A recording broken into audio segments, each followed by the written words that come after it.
nossas ações. Que possamos vencer os nossos percalços, fortalecendo a nossa fé e produzindo com amor cada uma das nossas ações. A tua paz seja a nossa paz e que possamos a irradiar por todos os cantos e em todos os lugares onde estivermos, sempre sob a tua orientação e conforme as tuas leis. E que assim seja. Nós temos aqui hoje a presença do nosso companheiro Edgar Miguel. Você está escutando? É disso que ele fala. Edgar?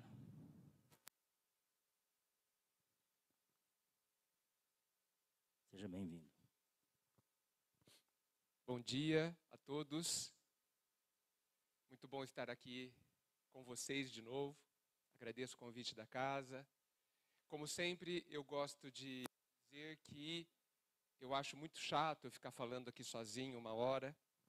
Então eu peço que vocês me interrompam quando quiserem, complementem, questionem, coloquem objeções, dúvidas, apontem determinadas questões imprecisas que certamente eu vou dizer. Fiquem à vontade. Combinado? Nós temos um microfone aqui que alguém vai levar até vocês. Caso é só levantar a mão e a gente interrompe. Não deixem para o final, né? Na hora que vocês sentirem vontade, levantem a mão e me interrompam. Combinado? Eu gosto de pensar que a Casa Espírita é um lugar de ebulição de ideias. É um lugar de diálogo, né? De ideias diferentes, complementares. E eu acho que esse é um momento muito propício para isso. Combinado? Aguardarei, então. Você está escutando? É o tema de hoje. Eu penso que a gente vive há muito tempo uma tremenda crise de percepção. Percebemos muito pouco do que acontece ao redor de nós, e isso porque estamos completamente voltados para fora. De forma geral, a gente vive voltado para o mundo exterior, completamente ignorando, de forma geral, insisto, o que está acontecendo dentro de nós. Vivemos nos esquecendo da nossa vida interior, da vida que eu considero verdadeira, real, que é a vida que acontece dentro de nós, no que sentimos e no que pensamos. E apesar de vivermos essa vida toda exterior, acreditando que essa é a vida completa, é a vida inteira, nós ainda, entendo eu, vivemos uma crise de percepção, percebendo quase nada do que está acontecendo, quase nada da dinâmica deste relacionamento que nós temos com a vida. Eu penso que a gente tem 3 tipos de relacionamento. O relacionamento com o outro, sempre tão falado, né, tão considerado, né, que é uma preocupação importante. Temos um relacionamento com a gente mesmo. Esse é o relacionamento talvez dos mais ignorados que a gente tem, o mais mal feito que a gente faz. O relacionamento conosco é o mais esquecido, infelizmente, e penso que é por isso que nos sentimos tão sós, tão solitários, tão sem forças, porque a gente deixa de acessar a nossa grandeza, acessar nossas potencialidades e cuidar de si mesmo. E nós temos o terceiro relacionamento, que é o relacionamento com o Pai. Esse é o relacionamento que a gente pode dizer mais sutil, aparentemente mais sutil. Porque o Pai aparentemente é invisível. Aparentemente não fala nada. Aparentemente está em silêncio.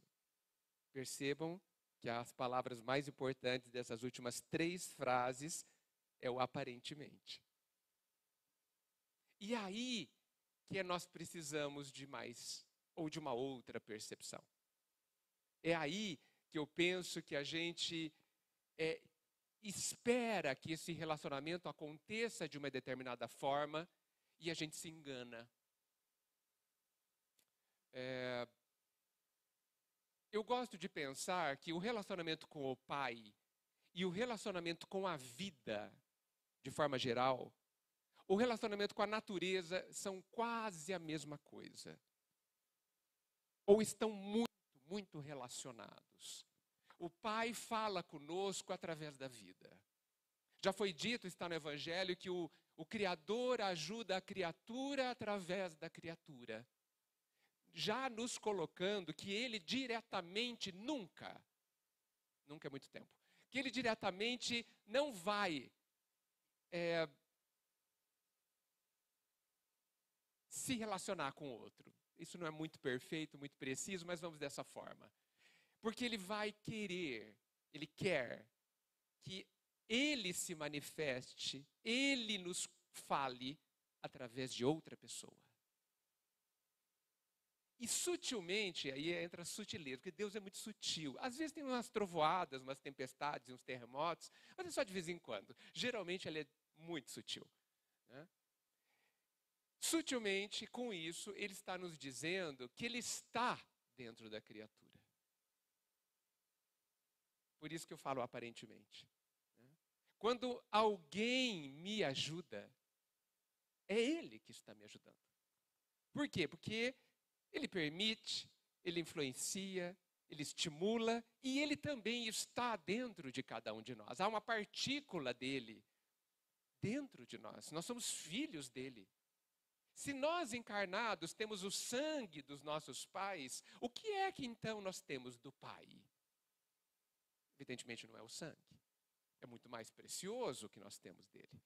Por isso que é fácil a gente considerar que a nossa herança é grandiosa, de que o material do qual nós somos feitos é divino e de que nós temos essa partícula dentro dele. E é por isso, esse é um dos motivos que nós temos dentro de nós tanta grandiosidade, muitas vezes irrevelada, muitas vezes imperceptível em muitos de nós, por conta da nossa primitividade, por conta da ignorância que existe dentro de nós de forma tão nítida ainda.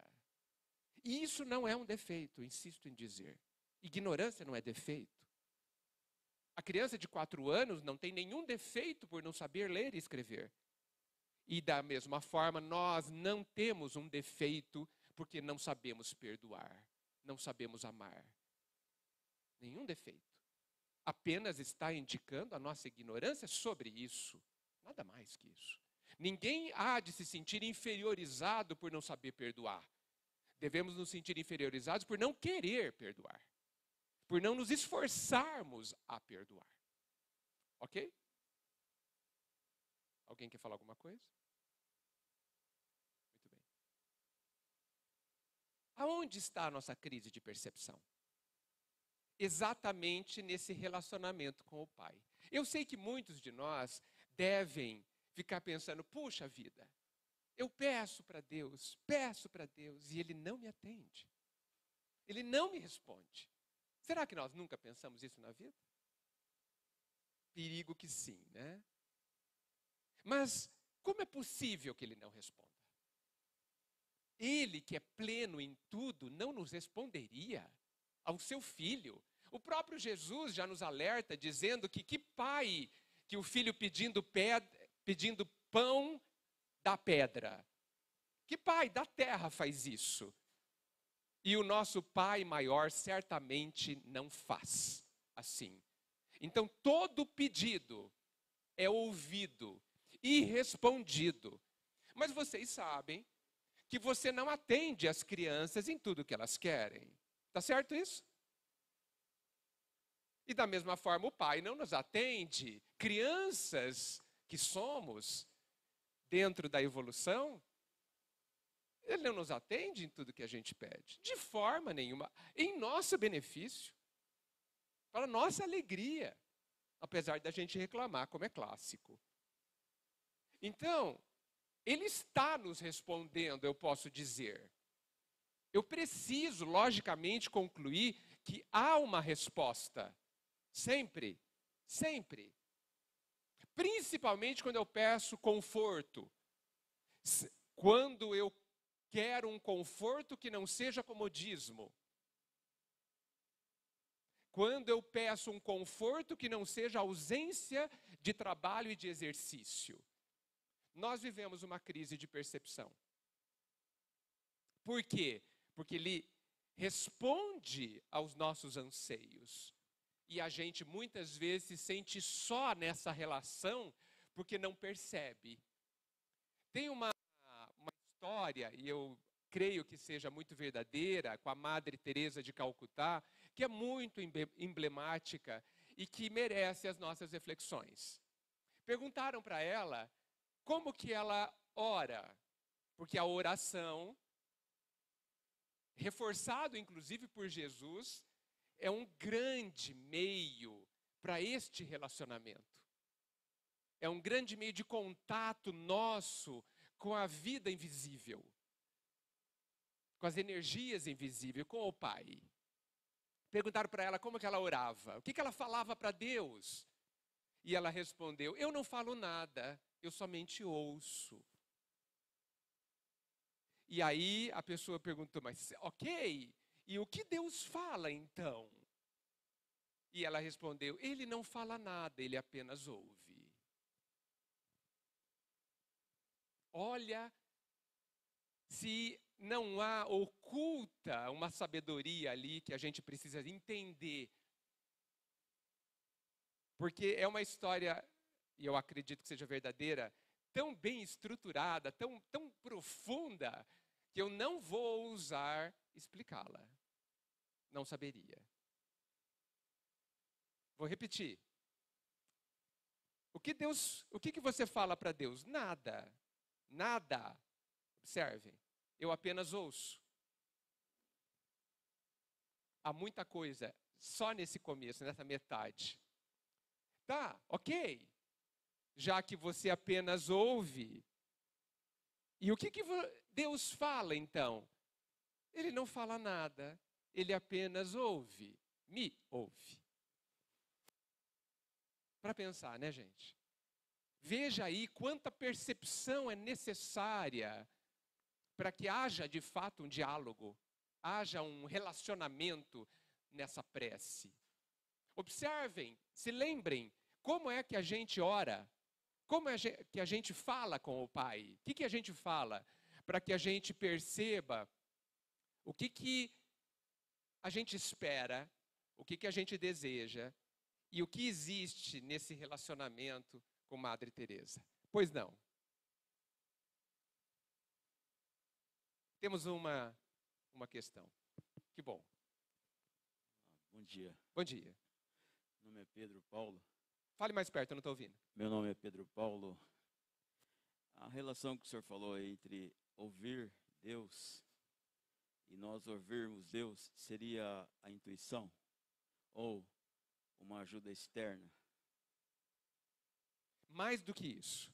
A intuição pode ser, certamente é utilizada pelo Pai para nos responder, mas é muito mais amplo, vai muito além que isso.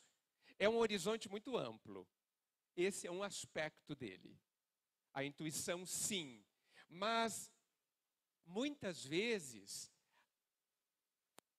a nossa própria voz interior é a voz do Pai.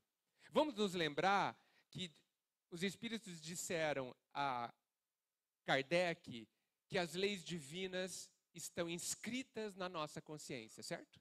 Estão inscritas dentro de nós, não importa onde. As leis divinas é a representante do Pai também, pois não? Sim, então eu entendo que essa comunicação entre Deus com nós e nós com Deus está no nosso DNA espiritual. Está no nosso? DNA espiritual. Sem dúvida. Sem dúvida que sim. Está dentro de nós essa possibilidade. É algo que nós agora com a consciência vamos ter que descobrir, criar caminhos para isso. Por isso que eu entendo, como todos os outros 3 relacionamentos, que são relacionamentos que precisam ser construídos. Nós precisamos construir o relacionamento com o nosso Pai. A parte dele já está feita. A parte da ponte, que é esse relacionamento, a dele já está feita. Falta a nossa. E insisto em dizer, cada um terá que descobrir ou construir os seus caminhos, se entendendo, se ouvindo, se reencontrando, para que isso seja possível.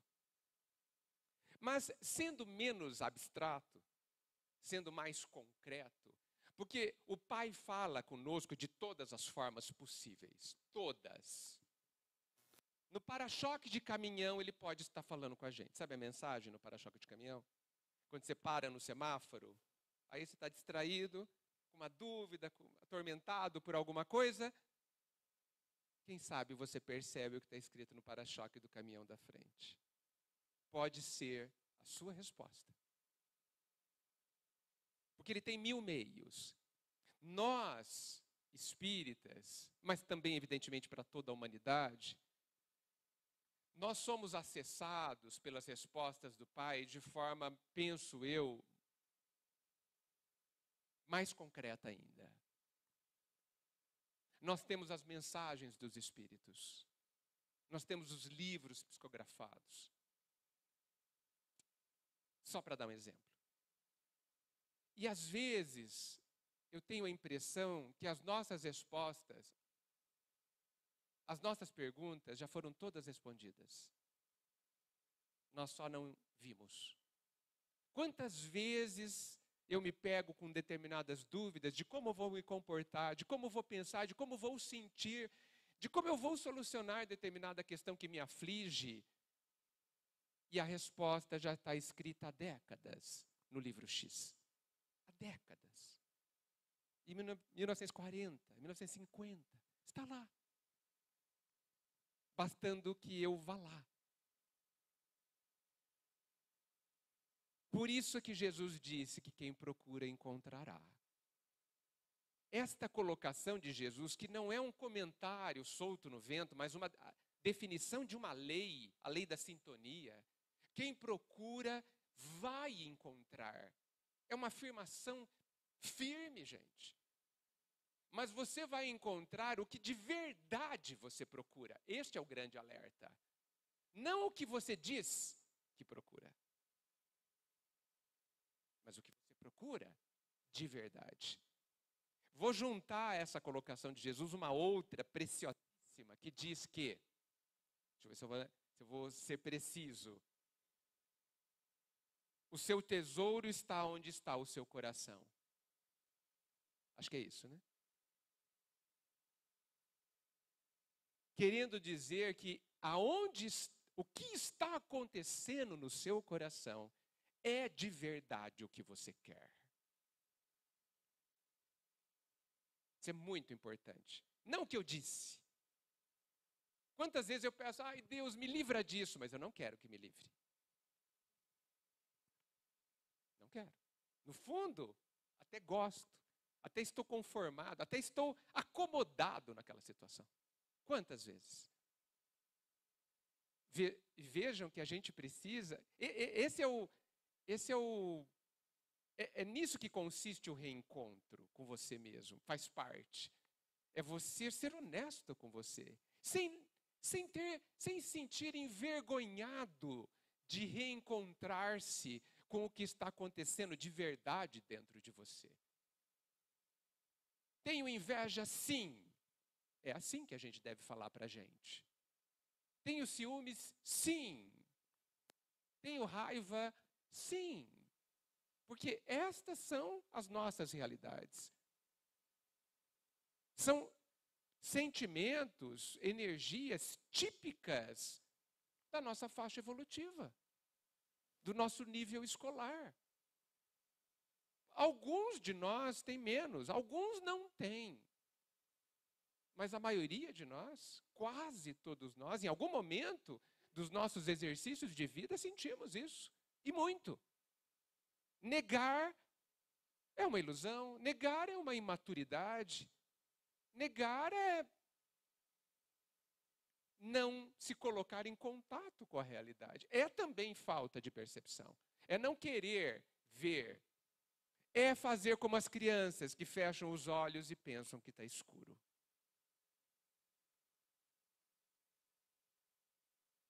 Então, nós somos respondidos de forma muito concreta, de uma forma muito clara, mas a gente muitas vezes não percebe. Posso demonstrar isso para vocês? Observem. Olha o tamanho da mensagem. Pequena, né? Que espécie de respostas as minhas angústias têm aqui?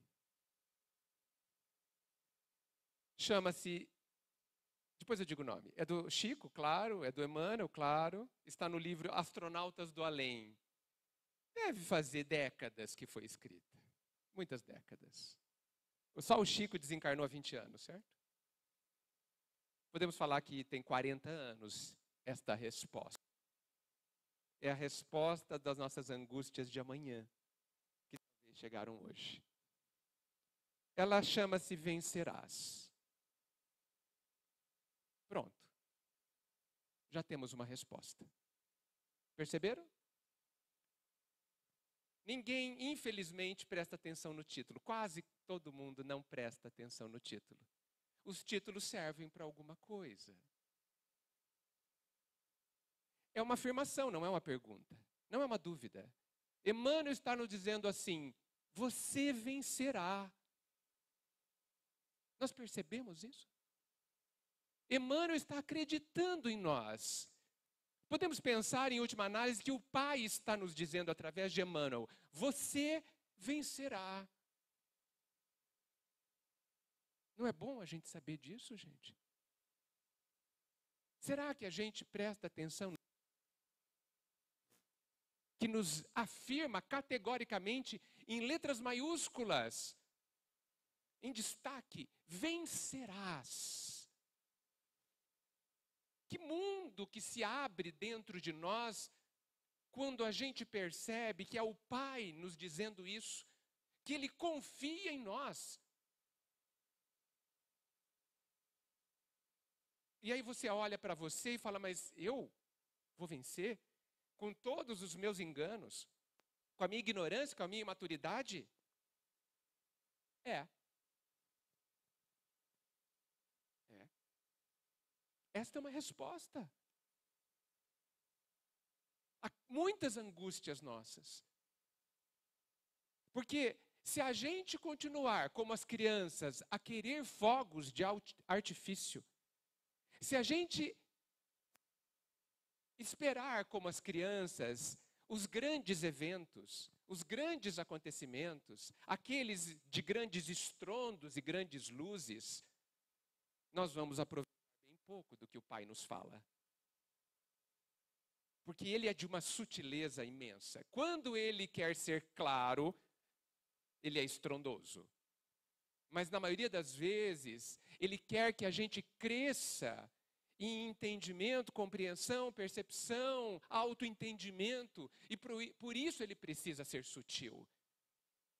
Para que Ele não use estrondos e a gente desenvolva mais as nossas capacidades.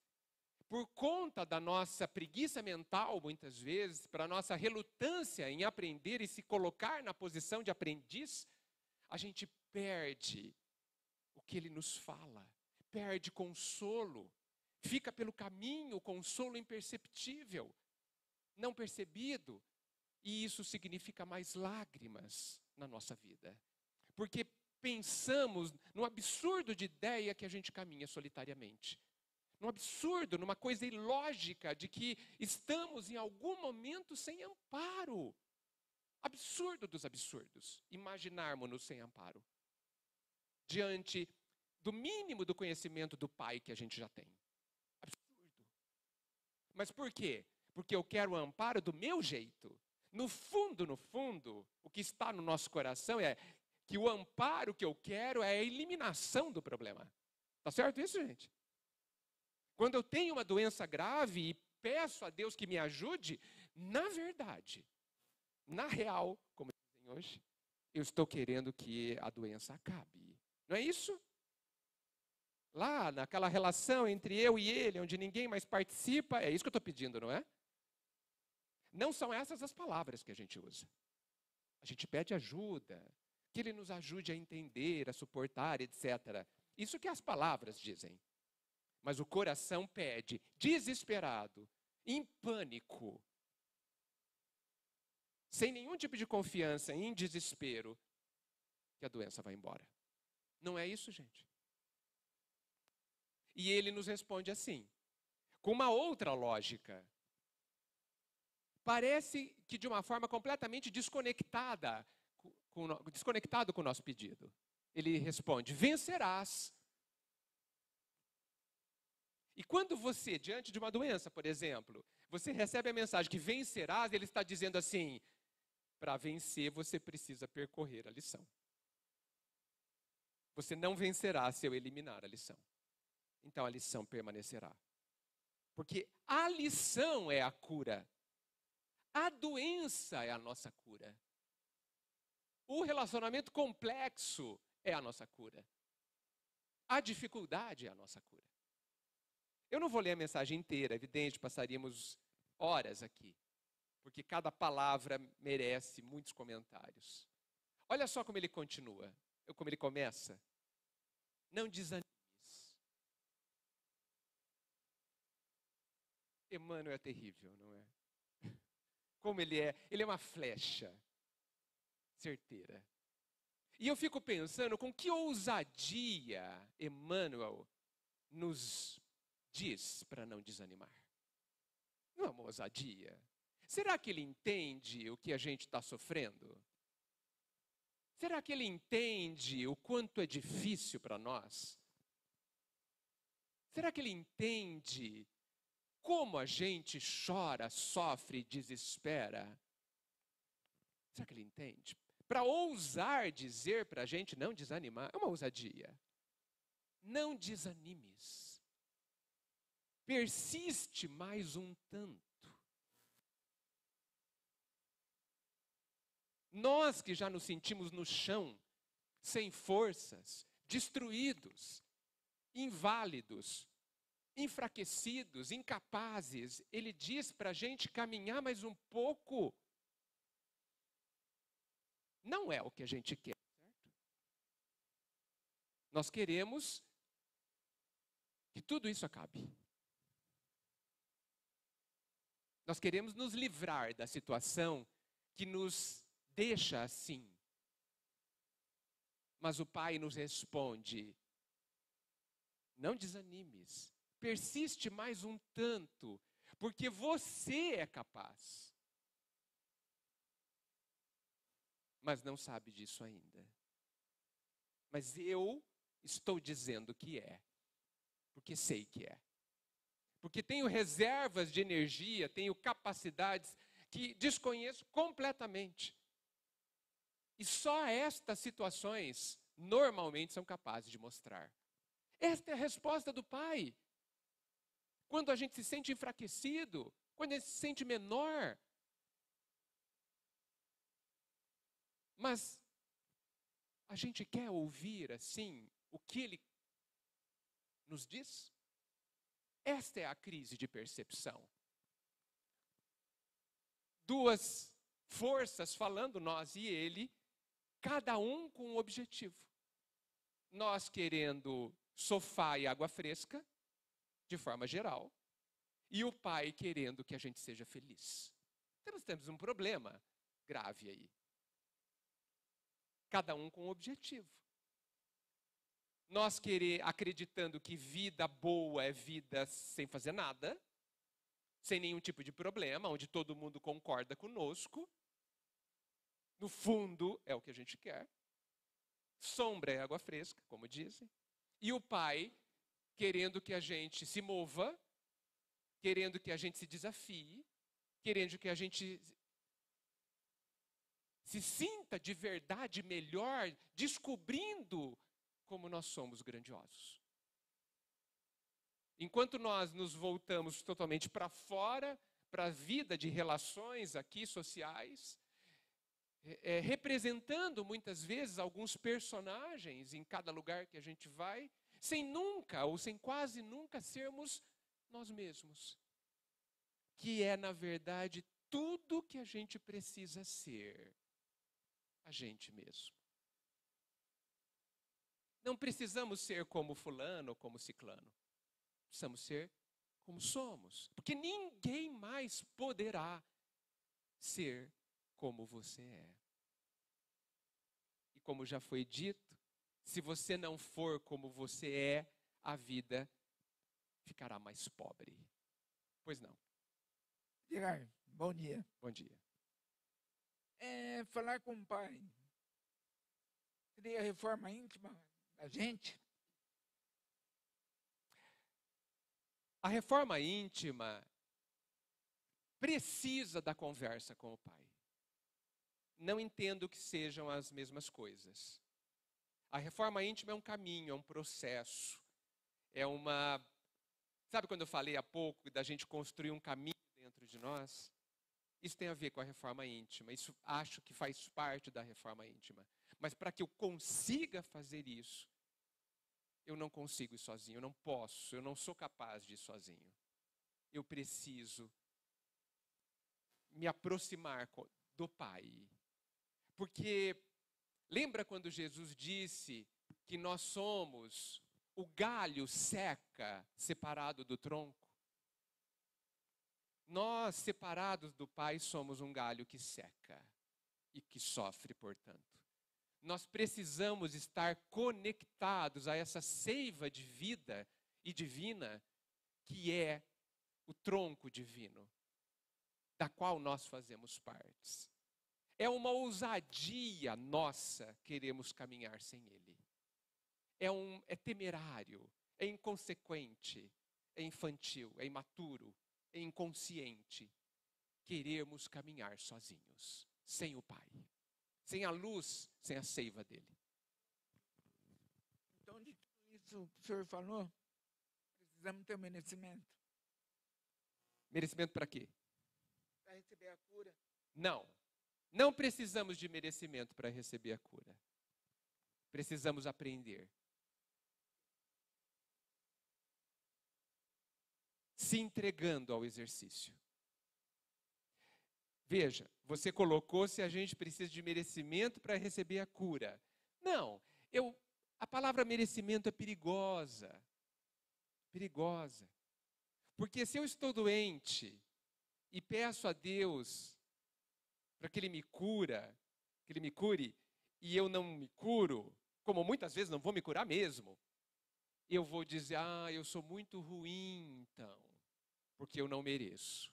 Eu acho que eu não mereço a cura, então eu sou muito ruim. Olha aí a prova de que eu sou muito ruim, muito atrasado. Não é assim que a gente pensa? Pois eu acho que isso está errado. Que nós não merecemos mesmo. Mas não é esse o ponto. Porque o amor do Pai independe do nosso merecimento. O que nós vamos viver é outra coisa. Nós somos amados sem merecermos o amor do Pai. Por isso que o amor até se engrandece. Porque amar quem merece, até nós fazemos, não é? Isso é fácil. Amar a coisa bela, amar o bondoso, isso é fácil. Conviver, facílimo. As pedras fazem isso. Ele ama independente do merecimento. Por isso que o amor do Pai sobre nós é incondicional. Não há senões. Ama, ponto final. Mas e se eu fizer? Não importa. Não importa. Agora, isso é o amor dele conosco. Agora, a nossa relação com a gente mesmo, aí cai forte a lei que diz que quem planta colherá igualmente. Aí sim, essa lei funciona inteira. Na nossa relação com ele, não. A cura, a gente precisa ver que cura a gente está falando. A cura do corpo, gente, ela não é importante.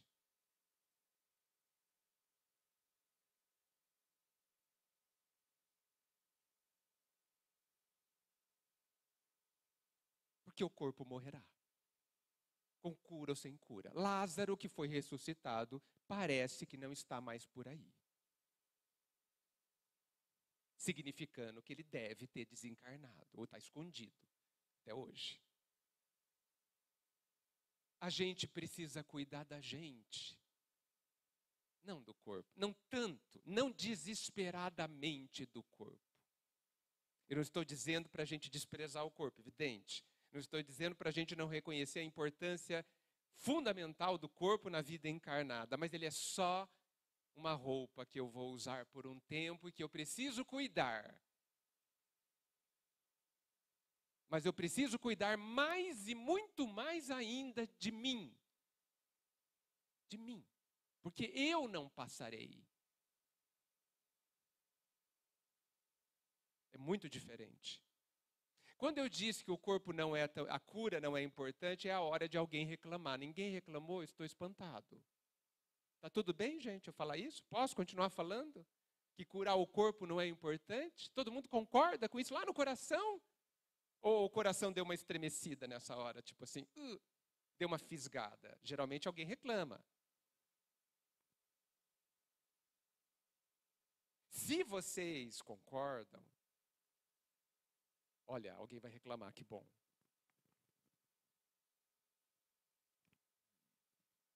Então, você está falando sobre a cura do corpo, né? E a gente, um pouco a leitura que a gente deveria dedicar mais, tem uma passagem do Chico, que ele adoece, né? E ele pede mais tempo para, eu não lembro com detalhes, né? Mas ele pede mais tempo para desenvolver seu trabalho, né? Aí Emmanuel fala que ele ganhou uma carência de 20 anos. Então aí seria a cura do corpo, né? Ou estacionamento, ou estacionou a doença dele, né? Seria isso que eu entendi? Sim, seria isso. Isso acontece muitas vezes, não é somente com o Chico. Então, essa moratória, né, que é dada pela espiritualidade através de Deus, não seria exatamente uma cura, né? A cura definitiva não existe, não é? Pois não, continue. Mais uma prorrogação para que o espírito, né, tenha mais tempo para se preparar e se regenerar. Seria assim? Veja que Chico, ele ganhou mais tempo de vida, mas ele não ganhou mais tempo de vida sem dores. O olho dele continuou sangrando, a angina continuou doendo e tudo mais continuou acontecendo. Não é bem isso que a gente pede, não é? A gente quer voltar a ter 20 anos. Não é verdade, gente? Ah, eu não como mais doce, eu queria tanto comer doce. Eu quero voltar a fazer o que eu sempre fiz.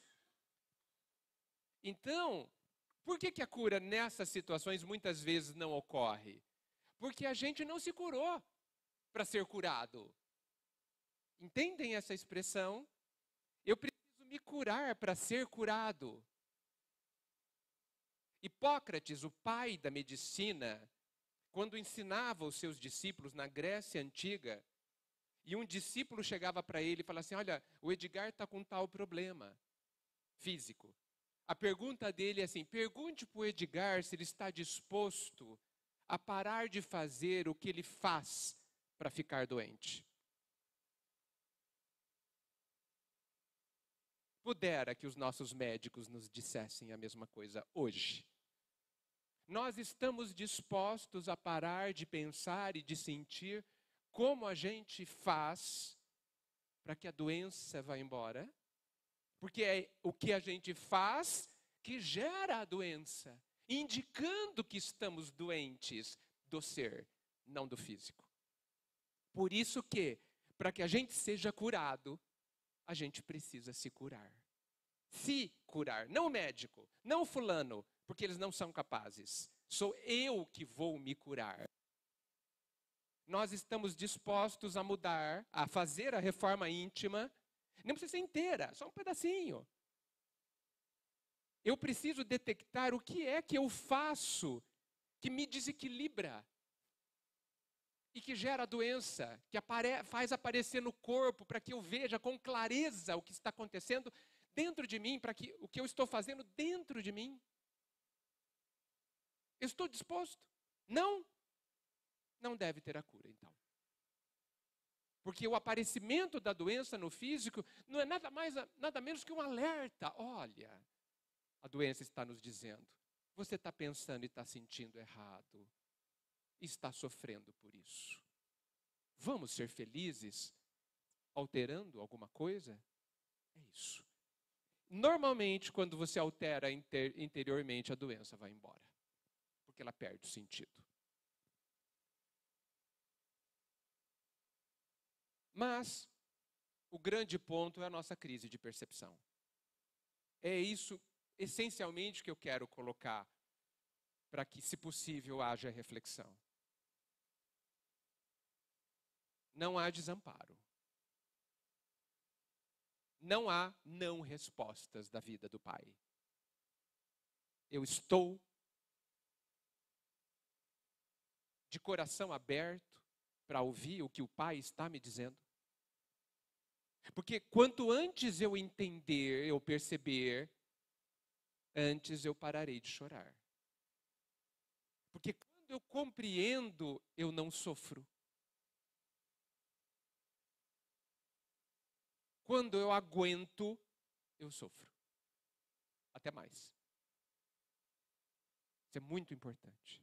Não aguentem mais nada. Compreendamos. Para que eu não sofra mais a situação que vivo. Ok? Faz sentido, gente? Sabe por quê eu fico pensando nisso? A gente vem tanto ao centro, assiste tantas palestras. Que horário e que dia não tem palestras nas casas espíritas? Em Bauru, por exemplo, se a gente somar todas as casas. Todos os dias, quase todas as horas. E nós vamos, e vamos, e vamos, e vamos, certamente em busca, não é? Vocês não estão aqui a passeio.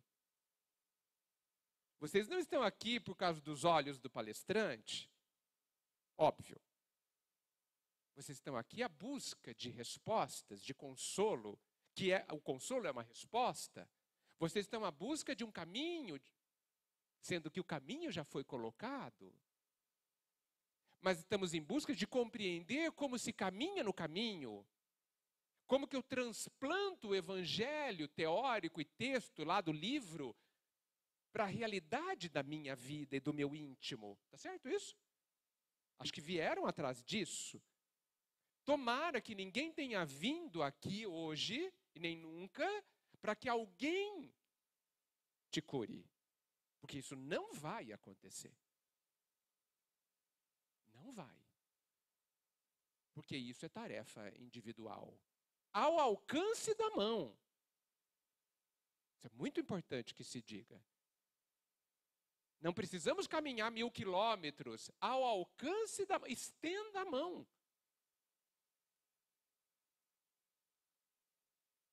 E você pegará a cura. Aí vocês falam, o Edgar está louco. Ao dizer que é tão simples assim. Não, eu não disse que é tão simples assim. Eu disse só que está ao alcance da mão. O mais difícil, dificílimo, é estender a mão. Isso que é difícil. Oi.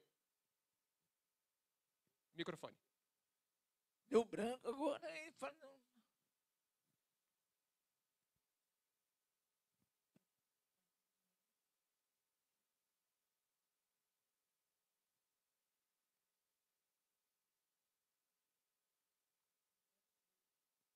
Quando você lembrar, você me interrompe. Fica à vontade. Tudo bem, gente? Esse estender a mão é um trabalho que precisa acontecer dentro de nós. Para isso, você precisa parar de resistir, parar de se revoltar e ouvir. Lembrou? Edgar, eu quero dizer, eu estou vindo aqui no centro por mim. Sim. Não pela pessoa. Nunca. Então, se a pessoa quiser vir aqui no centro, ela que tem que vir. É ela que tem que vir. Mas não basta vir com o corpo, né? E também não basta vir com a disposição de que o trabalho de me curar é de alguém.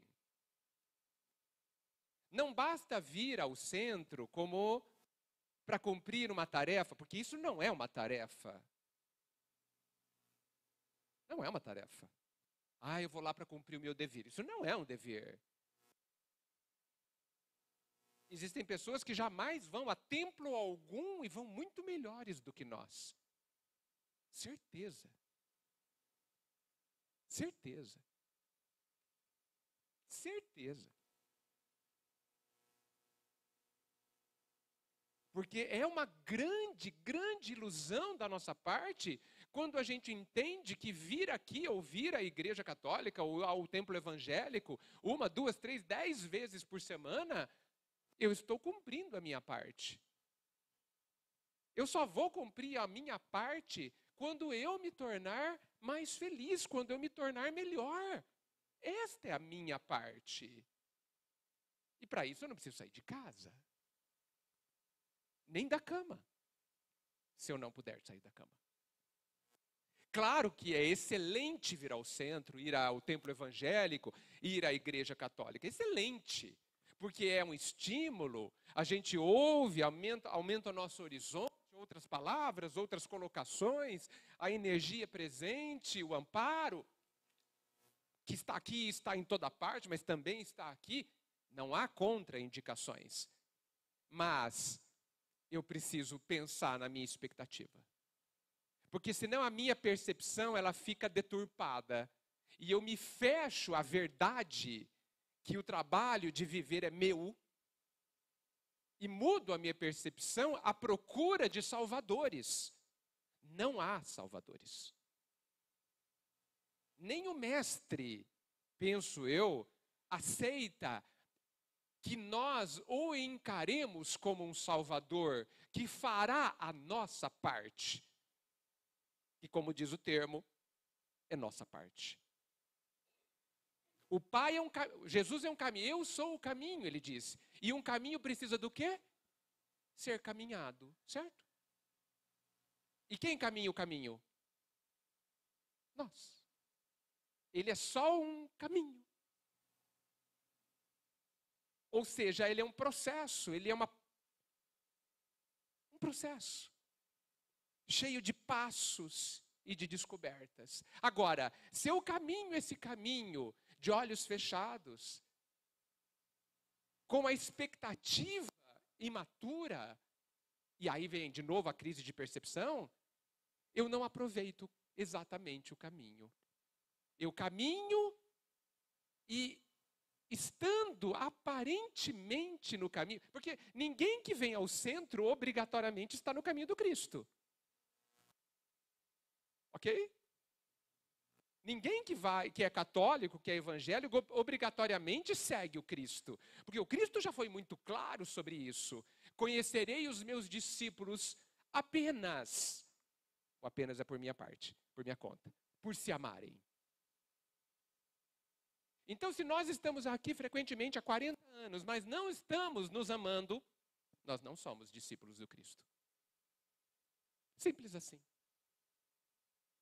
Ah, mas eu estou me esforçando. Excelente. É o que nós precisamos. Porque, evidentemente, que eu não estou falando, nem ele, de amarmos como ele ama. Obviamente, isso é uma impossibilidade agora.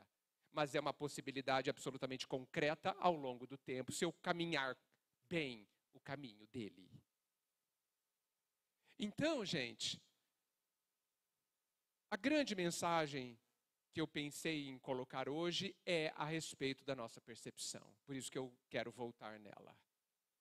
Temos milhões de respostas. É só procurar. Com o olhar devidamente regulado para enxergar. A gente, infelizmente, e aí desculpa, eu vou generalizar, claro que há exceções, a gente lê as obras de Kardec, os livros complementares, muitas vezes como quem a gente lê jornal. E por isso que a gente não enxerga e muitas vezes não se consola nem se fortalece. Os livros estão falando de você, com você, para você. Por isso que você não pode lê-los como lê o jornal. A gente nem lê o título. Vencerás. Não desanimes, persiste mais um tanto, não cultives pessimismo, centraliza-te no bem a fazer. Bonito, né? Não me disse nada. Estou lendo como eu leio jornal. E a gente estuda há 30 anos e acha que a gente fez alguma coisa. Na vida, gente, ninguém vai ser promovido por tempo de serviço. Porque tempo de serviço não diz nada. A gente só é promovido porque deu passos verdadeiros para cima. E isso implica obrigatoriamente em esforço. A grande pergunta é: quero melhorar? O que você está fazendo para isso? Essa é a pergunta. O que você tem que fazer para você? Objetivamente, qual é o plano de ação? O que de verdade eu estou fazendo ou eu apenas quero? Apenas querer do jeito que a gente quer, tipo promessas de final de ano, não serve para nada. Estou realmente interessado ou estou aqui para cumprir tabela? Esse é o choque de realidade que a gente precisa. Esse é o cair na real que a gente precisa. Esse é o se dar conta do que eu estou fazendo comigo, no que eu estou me tornando. E isso tem a ver com a nossa percepção. Porque se eu quero perceber, eu começo a perceber. Agora, se eu não quero perceber, eu continuo de olhos fechados, fingindo que estou de olhos abertos. Ninguém vai perceber isso, fique tranquilo. Só você vai saber que a gente está brincando de viver. E só você saber já nos traz a tristeza suficiente que muitas vezes ocorre em nossos corações, porque a gente não está de verdade vivendo. Por isso que Jesus disse, de uma forma estranha, que ele veio trazer vida e vida em abundância. É disso, entendo eu, que ele está falando. Que a gente desperte. Crise de percepção significa que estamos adormecidos vivendo. E que precisamos acordar. E aí eu insisto, como que eu sei que eu estou acordado, ou pelo menos tentando acordar? Simples. Apenas perceba o que você está milimetricamente alterando na sua vida. Milimetricamente, gente. Existe uma ideia que diz que se você quiser mudar a sua vida, mude alguma coisa pequenina que você faz todos os dias. Isso é muito importante. Todos os dias é muito importante. Não basta mudar uma coisa que você faz uma vez por mês. Nós já sabemos que não adianta ficar 8 horas de um dia na academia por mês. Não funciona, certo?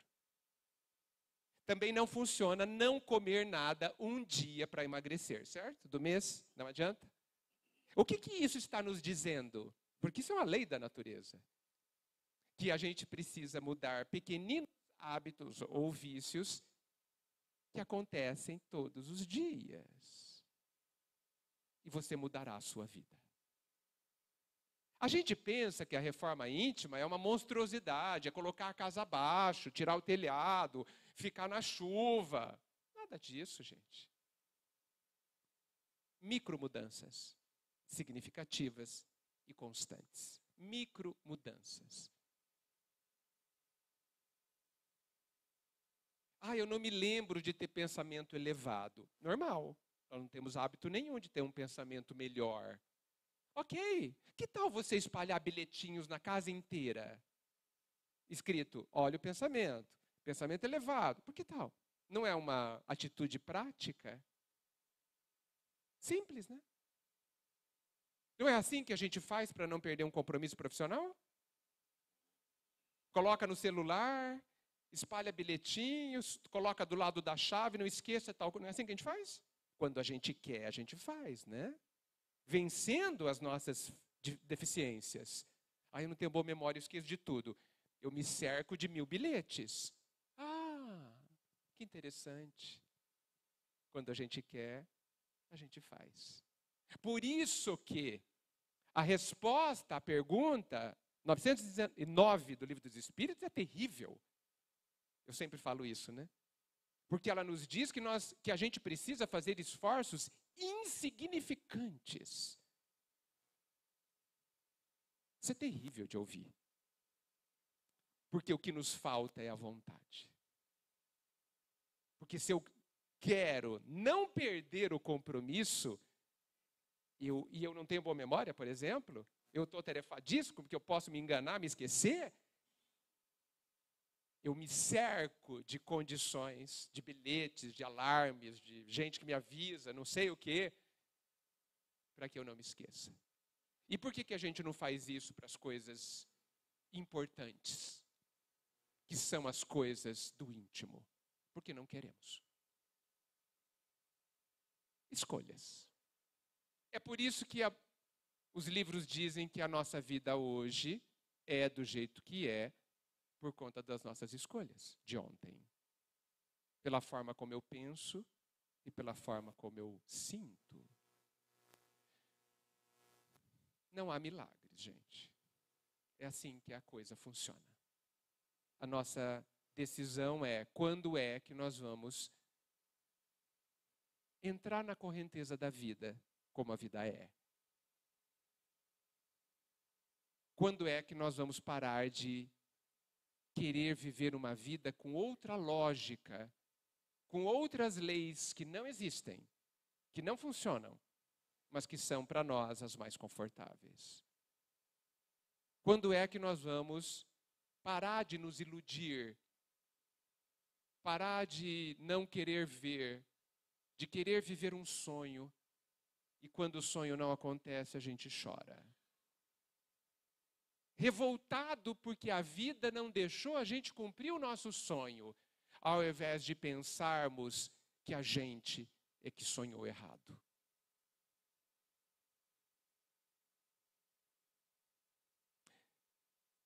Era isso, gente. Se ninguém quiser colocar nada, nós temos mais 2 minutos, eu encerraria. Que tenhamos a percepção de que a luz divina já está aqui, já toca o nosso coração, nunca esteve distante. E que basta só que a gente abra as portas do coração para que ela encontre um lugar ali dentro. Que a gente agradeça muito ao Pai por tudo. Muito obrigado.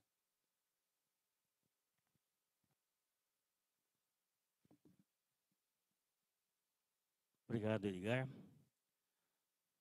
Muito obrigado pela sua participação conosco.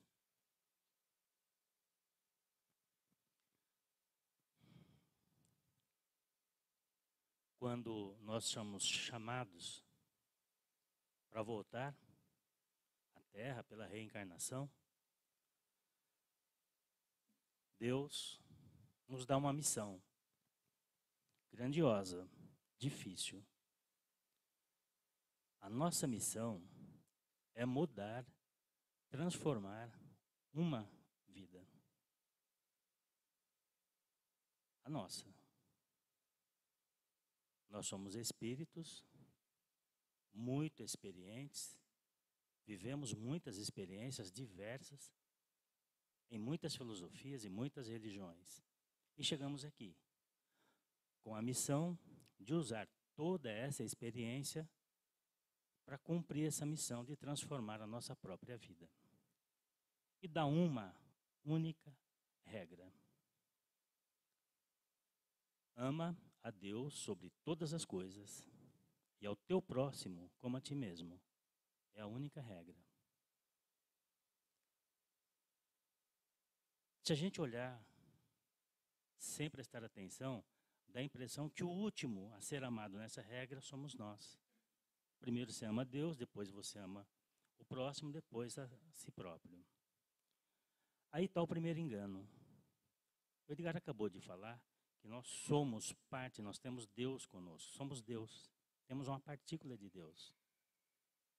Por menor que ela seja, ela é grandiosa.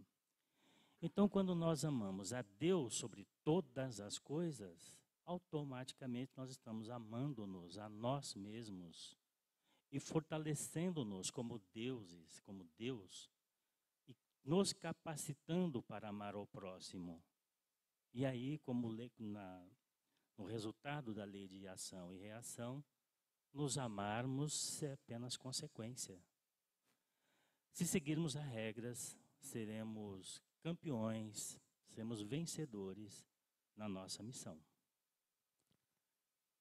Então, pensando assim, elevemos nosso pensamento ao Pai, magnânimo, na sua inteligência infinita e no seu amor, inteligência suprema e amor infinito, nos dando oportunidades tão maravilhosas de reconhecermos-nos como capazes de transformar a sociedade, o mundo, todas as coisas, com esta força que é o amor. E te agradecemos, Senhor, por nos escolhermos desta vez. E certamente estamos aqui para contigo nos fortalecermos e empreendermos, abraçando a nossa missão e produzindo com amor cada momento, cada realização que ela nos impõe. Que a tua paz permaneça conosco e que se cumpra sempre em nós a tua vontade, e que assim seja.